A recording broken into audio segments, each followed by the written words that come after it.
კაბესელია დღეს ჩვენთან სტუმრად ის ესწრებოდა ამ სასამართლო პროცესებს გუშინ იყავით ხედავდით ამ დროს სადასხვების სასამართლო პროცესზე რატომ გავს ეს საქმეები ასე ერთმანეთს და დარჩა თუ არა მართლაც ივანიშვილის სასამართლოს მხოლოდ ნოტარიუსის ფუნქცია აი ამ საქმეებში როგორც ადვოკატები ამბობდნენ. მოგესალმებით სოფო მაყურებელს მივესალმები მადლობა მოწვევისთვის გუშინაც შემდგომ დღეებშიც არამხოლოდ ვესწრები ამ პროცესში, მათ შორის სტრასბურგის სასამართლოში გაგზავნილი განაცხადი, რომელიც გავაგზავნეთ ანდრო ჭეჭინაძის საქმეზე, იქ უშუალოდ ჩართული ვარ ამ პროცესში და მათ შორის ჩემი სახელითაც გაიგზავნა ეს განაცხადი, იმიტომ რომ მნიშვნელოვანია სასამართლოს გამო ფიტულობის და შინაარსობრივი რაიმე ტიპის მოლოდინებისგან დაცლის მიუხედავად ყველა რესურსი, რაც კი არსებობს და ყველა გზა გამოვიყენოთ იმისთვის, რომ რაღაცნაირად შევეშველოთ ამ ბიჭებს, რომლებიც გამოიყურებიან ძალიან მხნეთ ამაყად და ძალიან თვალშისაცემი. თუ ვინმე იყო გუშინ დელ პროცესზე დღესაც და აი ამ მთელ ამ პროცესში დასაცავი და თუ ვინმეს მიმართ მიჩნდებოდა თანაგრძნობის განცდა, ეს იყო მოსამართლე, რომელიც იმდენად არ ვიცი, იმდენად უსუსურად და უმწეოდ გამოიყურება და მებრალება, რომ ვერც კი ხვდება რა სიმძიმის აღებას ცდილობს საკუთარ თავზე. იმიტომ რომ როდესაც აი ამ განათლებულ, ინტელექტუალურ ძალიან გაბედულ პატრიოტ ახალგაზრდებს უსმენ, ხო ყველას გამოსვლა არაჩვეულებრივი იყო, აი ეს რეპლიკები, ფრაზები და აი მოსამართლე, რომელსაც არც კი აქვს იმის უნარი, რომ იგავებში გადმოტანილი სათქმელი მოისმინოს და ისე ტრაფარეტულად უყურებს პროცესს, გეგონება აი ესე წერტილი მძიმე აქვს გაწერილი და მოსმენაც კი არ უნდა იმისი, რას ეუბნება იმ რა პერიფრაზით თუ რაღაცა ტიპის ალეგორიული გამონათქვამით ბრალდებული სკამზე მყოფი ადამიანი, რომელიც udanašauluა და მათ შორის იმ მოსამართლის თავისუფლებასაც იცავს. როგორი განცდა მქონდა, იცით, პროცესზე რო ვიყავი აი ყველაზე კარგად ეხა სასამართლოში ჩანს რაჭერ სისტემას. ალბათ მიზანი იყო თქო ფიქრობდი, რომ ეჩვენებინა საზოგადოებისთვის როგორ გატეხა ყველა ის ახალგაზრდა მორალურად, რომელმაც გაბედა და საკუთარი ქვეყნის დასაცავად რუსთაველზე გადაწყვიტა პროტესტის გამოხატვა და მიიღო რა? მიიღო საპირისპირო, უფრო გაძლიერებული, უფრო თავისუფალი, უფრო ამაყი მათი მეტი მხარდამჭერი და მეტად მოტივირებული ადამიანები და ეს არის მარცხი აი ამ რეპრესიული სისტემის. ამიტომ მე ადვოკატებს პირველ რიგში ყველას ძალიან დიდ მადლობას ვუხდი, იმიტომ რომ მესამე თვეა უდიდეს სამუშაოს ასრულებენ ჩვენ იცით ეს ჯგუფი, რომელიც შევქმნით პრეზიდენტის მხარდაჭერით და შემდგომ ჩვენ უკეთებთ ამის ორგანიზებას მართლმსაჯულების სახლის სამი თვეა ადვოკატები აი ესე უანგაროდ ღედაღამე ეხმარებიან მოქალაქეებს ყოველდღე პროცესებზე გადიან ჯარიმები ეს ადმინისტრაციული სახდელები და აი არ იღლებიან ისე მობილურად მუშაობენ გაბედულად მუშაობენ მართალი ხმა ისმის ეს ამარცხებს სისტემას სისტემის დამარცხება აი ესე ხდება წინააღმდეგობის გაწევით მორალური უპირატესობის დემონსტრირებით შენი გამბედაობის და ძალის და შინაგანი სიმართლის საჯაროობით და იმის ჩვენებით რომ არაფერმა არ შეგაშინა. ეს ამარცხებს სისტემას. ეს ძალიან ჩანს. აქეთ მხარემ, ანუ მართალმა საზოგადოებამ მოახერხა საკუთარი შესაძლებლობების ძალების მობილიზება. აი თქვენ ახსენეთ მაგალითად ადვოკატები, რომლებიც უანგაროდ ეხმარებიან. მოახერხა ფონდების მობილიზება, რომ ხალხს რომელსაც აჯარიმებენ, იმათ ეხმარებიან, ხომ? მობილიზდა ეს მხარე, იმიტომ რომ ყველა მაიღო ხელში ის აგური, რომლის აწევად შეუძლია, რა ხდება სისტემის მეორე მხარეს. იმდენი საქმეა რომ წარმოუდგენელია როგორც პროფესიონალები ამბობენ ეს ამ სისტემამ გაატაროს თუნდაც სასამართლომ თან მით უმეტეს თუ აი ამ ჯარიმებს თუ მიუყვებით ყველა მოქალაქე რჩევას მიყვება და ასაჩივრებს ყველა ჯარიმას აი ეს ყველაფერი თავმოყრილი სასამართლოში რამდენად ატარებს სისტემას ვერ გაუძლებს სოფო ამას ვერც ერთი რეპრესიული სისტემა მით უფრო ესეთი მყიფე და ესეთი უხერხემლო როგორიც არის ჩამოყალიბებული ეს რეჟიმი და ეხა მე არა მხოლოდ გარედან უყურებ, მე ხო შიგნიდან ვიცი რაზე დგას ეს ყველაფერი.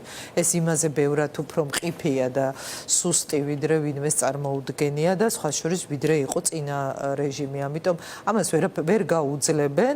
ჩვენ გვაქვს ეს სტრატეგია, რომ ყველაფერს ვასაჩივრებთ, ყველა ეტაპზე და გუშინდელი სხდომა, გუშინ დაგეგმილი იყო გაცილებით სხვა რაღაცეები, არა მხოლოდ აღკვეთხოვნისების საკითხის განხილვა, მათ შორის შუამდგომლობები დაუშვებლად რა უნდა იყოს ცნობილი, რა უნდა ამოიღონ. იქამდე ვერც გადავიდა სასამართლო. მხოლოდ ერთი კომპონენტი მოახერხა დაესრულებინა, იმიტომ რომ ყველა ადვოკატი იყენებს თავის შესაძლებლობას მაქსიმალურად და ყველა ეტაპს გადიან ისე რომ არ უქმნიან სისტემას კომფორტს, რომ იოლად მიაღწიოს მიზანს. ესეც არის წინააღმდეგობის ყველაზე ძლიერი ფორმა. ეს გზა ჩვენ ავირჩიეთ, იმიტომ რომ თუ ისინი ფიქრობენ, რომ წყლის ჭავლით თუ სხვადასხვა ძალისმიერი ფორმებით მოერივნონ იმ ადამიანებს, ვისაც ხელს ჩაიგდებენ, ეს არის ჩვენი ცივილური, აი ყველაზე კანონიერი ფორმა, გაუწიო წინააღმდეგობა, რომ საბოლოო ჯამში, აი ხა ის მოსამართლე, რომელიც გუშინ წინ ღამე შეიცვალა და ეჭვი მაქვს, რომ იმიტომ, რომ მას ეს უნდა მეკითხა, რატომ შეიცვალა და თან იძახდა 13 ტომი წავიკითხე ერთ დღეშიო, კარგად მომემზადეო, მაგრამ შეუძლებელია. რატომ უნდა შეცვლილიყო მოსამართლე ასეთ დროს? ჩვენ გაგვიჩნდა ეჭვი, იმიტომ რომ მოსამართლე, რომელიც იყო იქამდე გამწესებული, იყო სანქცირებულთა სიაში და მისი აცილების საკითხი მზადდებოდა ამ მოტივით. არ არის მარტივი სანქცირებული, როდესაც ხარ მოსამართლე და იხილავ პოლიტიკურ საქმეს, ეს ისეთ სიმძიმეს ამატებს, ისედაც დამძიმებულ პროცესს, რომ სადღაც ეთქო შეიძლება ეგ არგუმენტიც იყო, ან თავად მოსამართლემ ვერ გაუძლო ამ წნეხს. ყოველ შემთხვევაში ღამე რო იცვლება სხვა მოსამართლით, ეს გარკვეული ნიშანი და წინა ღამით ძალიან უცნაური დილით გაიგეს ადვოკატებმა და თან იცვლება ისეთი მოსამართლით, რომელიც ახალი შემოსულია სისტემაში და არ იყო ის სანქცია ჯერ დერაც ახალია. ზია შემთხვევაშიც ასე იყო სხვათა შორის, ხო? ზია შემთხვევაშიც ასე იყო. ეს ახალგაზრდა მოსამართლე, ვფიქრობდი, უყურებდი ახალგაზრდა მოსამართლე, როგორ ანგრევს საკუთარ სამოსამართლეო კარიერას უკვე ამ ხო, მაგრამ რაღაცნაირად ახალი სისხლის შემოშვება დაიწყეს, ამის დასკვნის საშუალებას იძლევა ეს? კი, ამის ნიშანიც არის იგივე პროკურორები, რომლებიც ასევე აღმოჩნდნენ სანქცირებულთა სიაში და ამ მოტივით რომ შუამდგომლობა დადგა აცილების, რო ვაკვირდებოდი ხა სხეულის ენა ხო ისეთი მნიშვნელოვანი რამა, რომელიც გელაპარაკება უფრო მეც ვიდრე გესმის და ამდენად რთული იყო მათთვის, როდესაც ადვოკატები საუბრობდნენ, რომ სანქცირებულები არიან, იმიტომ რომ ადამიანის უფლებებს არ ღვევენ. ეს არ არის მარტივი. ეს სიმძიმეები ერთმანეთს ემატება და საბოლოო ჯამში ეს სისტემა აუცილებლად დაახევინებს უკან. ჩვენ ვართ შეგუებული, ნუ ხა ჩემთვის მით უფრო იმდენი რამ მაქვს ნანახი პროფესიულადაც და პოლიტიკურადაც, რომ ეს ყველაფერი მართლა არ მიკვირს და აი ესე უყურებ, რომ ესონ გავიაროთ, ასე ვამხნევებს ხებსაც და ვეუბნები, რომ არ შეგეშინდეთ არაფერს და გავიაროთ. დავბრუნდეთ პოლიტიკაზე, სხვა შორის ალბე ზურაბიშვილსაც ისე გამომხნევებელი მესიჯი ქონდა, მე ასე დღეა ქუჩაში დგას პროტესტიო და თუ ქონდა ზამთრის იმედი, ქონდა ტყუილადო. რაშია დარწმუნებული პრეზიდენტი, ის ძალიან ხშირად იმეორებს, რომ ახალი არჩევნები იქნება. ამის პასუხად ივანიშვილის რეჟიმი პასუხობთ, რომ იქნება მხოლოდ ადგილობრივი არჩევნები და მოდით მიიღეთ მონაწილეობა. ამ საკითხს როგორ უყურებს პოლიტიკური სპექტრი? ეს საკითხი დადგება დღის წესრიგში, იმიტომ რომ ასე ივანიშვილის რეჟიმი ამბობს, რომ ადგილობრივი არჩევნებია და მოდით აქ მიიღეთ მონაწილეობა. რა უნდა იყოს პოლიტიკური სპექტრის პასუხი და რომელი არჩევნები რომელს დაასწრებს, რას ვარაუდობთ? არავითარი ადგილობრივი არჩევნები იქამდე ვიდრე საპარლამენტო არჩევნები არ ჩატარდება. ეს ესმის ყველას აბსოლუტურად გასაგებია, რატომ არაფერი შედეგი არ მოყვება კრიზისის განმუხტვის თვალსაზრისით ადგილობრივ არჩევნებს. პოლიტიკურ სპექტრში ეს ყველასთვის გაცნობიერებულია. ანუ არავინ არ მიიღებს ამ არჩევნებში მონაწილეობას, რომელიც დანიშნავს იყო რამდენიმე შეხვედრა და ხურულ ფორმატში სამუშაო პროცესი, რომელიც საარჩევნო თემატიკას ეხება და წინასწარ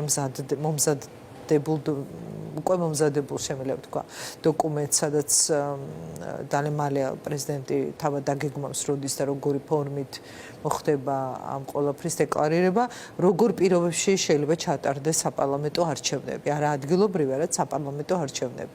გამონაკლისია მაგალითად ეს ქართული ქარტიის უფრო ადრინდელ ვერსიაშიც იყო, რომ შეიძლება აი მაგალითად რომ ვამბობდით ერთწლიანი მთავრობა, ერთწლიანი პარლამენტი ადგილობრივ არჩევნებთან ერთად ახალი საპარლამენტო არჩევნები ერთად ჩატარებულიყო.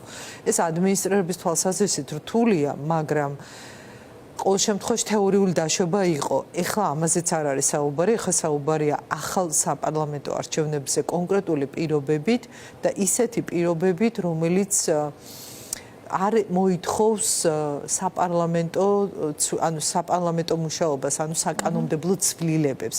ეს იყო ცოტა რთული ამოცანა, მაგრამ ნაპოვნია ეს გზა? იგივე ცესკოს შემთხვევაში როგორ უნდა შეიცვალოს ცესკო ისე რომ პარლამენტი არ შეერთოს. ეს გზა ხანგრძლივი სამუშაო პროცესი დაჭირდა ამას, მაგრამ ეს გზა ვიპოვეთ. ასე რომ გეგმა არის, ამაზე პრეზიდენტი ისაუბრებს უკეთ და ეს პროცესი კარგია რომ რაღაცა ხარდაჭერილია ის საერთაშორისო პარტნიორების მიერ რა უნდა აიძულოს ივანიშვილი არის ეს ჯერ ხო ჯერ შემდგომ ვისთან არის შეთანხმებული ეს დოკუმენტი ამ ეტაპზე ყველა ძირითადი პოლიტიკური პარტია და შემდეგ ალბათ გაიზრდება მათი წრეც იმიტომ რომ მაინც ძირითადად იყვნენ ის პარტიები რომლებიც ამ არჩევნებში კონკრეტული შედეგით გამოჩნდნენ მაგრამ და ასევე არასამთავრობო ორგანიზაციები რომლებიც არა მხოლოდ აკვირდებიან ამერიც განსაკუთრებულად დიდ როლს ასრულებენ ამ პროცესში და ეს სია ალბათ გაიზრდება, იმიტომ რომ ამ ფორმატში შეთანხმება ეს უკვე არის კარგი სიგნალი, რომ უფრო დიდი თანხმობა მოხდეს და მზადება იყოს, იმიტომ რომ ის რომ არჩევნები დაინიშნება, ამაში ეჭვი არავის არ გვეპარება. რამდენი დღე დაჭირდება ამის მართულია, მაგრამ გქონია რომ არც ისე ბევრი, ყოველ შემთხვევაში ჩვენ მზად უნდა ვიყოთ ხვალად სამზე. დღეებზეა საუბარი და არა თვეებზე, ქალდონეკა? მე გამოუსწორებელი ოპტიმისტი ვარ და უყურებ კი, ესეა, თუმცა მზად ვარ იმისთვისაც, რომ შეიძლება ამას რამდენიმე კვირაც დაჭირდეს და თვეც, მაგრამ ყოველ შემთხვევაში მზად უნდა ვიყოთ. ხვალ რომ დადგეს მომენტი რომ გამოცხადდეს რომ მოდი დაველაპარაკოთ არჩევნების პირობებზე ეს პროცესი უნდა იყოს უკვე გავლილი. ამიტომ კარგია რომ ეს მზადება დასრულდა პრაქტიკულად, ეხლა არის ძალიან ტექნიკურ დონეზე მხოლოდ რაღაცები შეჯერება. როდის ველოდოთ ამას პრეზიდენტი წარადგენს ამ დოკუმენტს, ხო? ბუნებრივია, მისი ინიციატივა იყო, მან ეს პრინციპები ამერიკაში ვიზიტის დროს უკვე იქ წარადგინა, თუმცა ამ პრინციპებს სჭირდებოდა უფრო მეტი დეტალიზება. და ბევრი საკითხი იყო, რომელიც უკავშირდება როგორ ხდება ახალი საარჩევნო ადმინისტრაციის ფორმირება, როგორ ხდება იმიგრაციისთვის ხმის უფლების უზრუნველყოფა, საარჩევნო დავები როგორ უნდა გადაწყდეს ისე რომ მინიმალური გარანტიები არსებობდეს, რომ არ გაყავდეს. აი ყველა ეს ნიუანსი იყო რაღაცნაირად გათვლილი და მოაზრებული. მაინც რისი იმედი გაქვთ გეგმას კი წარადგენთ, მაგრამ ორი მხარეა საჭირო, ანუ ივანიშვილმა უნდა დანიშნოს ეს არჩევნები მისმა რეჟიმმა. აქ ვიკითხავთ თქვენ თქვით რომ შეერთებულ შტატებში უკვე წარადგინაო ეს გეგმა რას თვალყურს ვადევნებთ ეს არის ევროპის ძალიან გააქტიურება მაკრონის ლიდერობით და სალომე ზურაბიშვილს განსაკუთრებული კავშირები აქვს საფრანგეთთან შეიძლება საქართველოს ასე ვთქვათ ვისაც მიტაცებული აქვს ეს ხელისუფლება ივანიშვილის რეჟიმისგან არანაირი სიგნალი არ არის რომ ჩვენ სადმე რაიმე ფორმატში განვიხილებით საერთოდ ამ დიდ ევროპულ სურათში მაგრამ აი ამ აქტიურობით მაკრონის შეიძლება ეს ძალიან დიდ ასე ვთქვათ მოლაპარაკების მაგიდასთან რაიმე ფორმით იყოს მიტანილი ეს საკითხი არა რატომაც არა კი მაგრამ არის ამის ნიშნები პრეზიდენტის ხო უფრო მეტად ესე ვიტყოდი რომ აქ არალეგიტიმურად გამოცხადებულმა ხელისუფლებამ დანიშნოს ბოლოს და ბოლოს ეს არჩევნები ხო ხო მე ეს მოლოდინი მაქვს გულწრფელად გითხრათ განსაკუთრებით იმ გარემოებების გათვალისწინებით, როცა ჩვენ ნახეთ, როგორი აქტიური იყო პრეზიდენტი მაკრონი საქართველოსთან მიმართებაში და მისი ლიდერობა ეხა უკვე დიდ სურათში სრულიად სხვა მასშტაბში გამოჩნდა.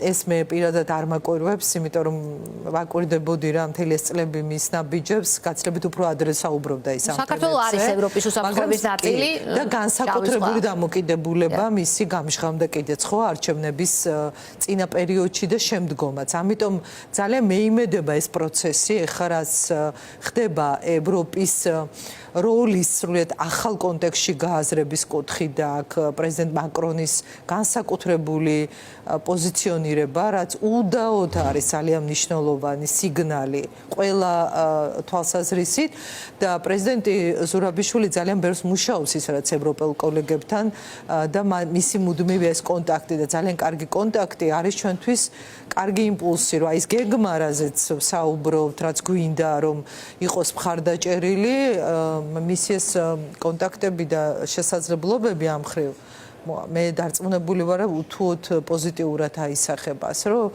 იმედიანად უყურებ მიუხედავად რთული პროცესებისა მომავალს, იმიტომ რომ სხვაგვარად შეუძლებელია სოფა, ხო ვიცით ბოლო როგორ სრულდება, ვერც ერთი არადემოკრატიული ავტორიტარული რეჟიმი ვერ უძლებს ხალხის ასე წინააღმდეგობას. მით უმეტეს საქართველოში, რომელშიც ეს არაერთხელ სცადეს ეს აქ, მაგრამ არასოდეს არ გამოვიდა. დიდი მადლობა ეკა ბესელიას, რომელიც იყო ჩვენი სტუმარი.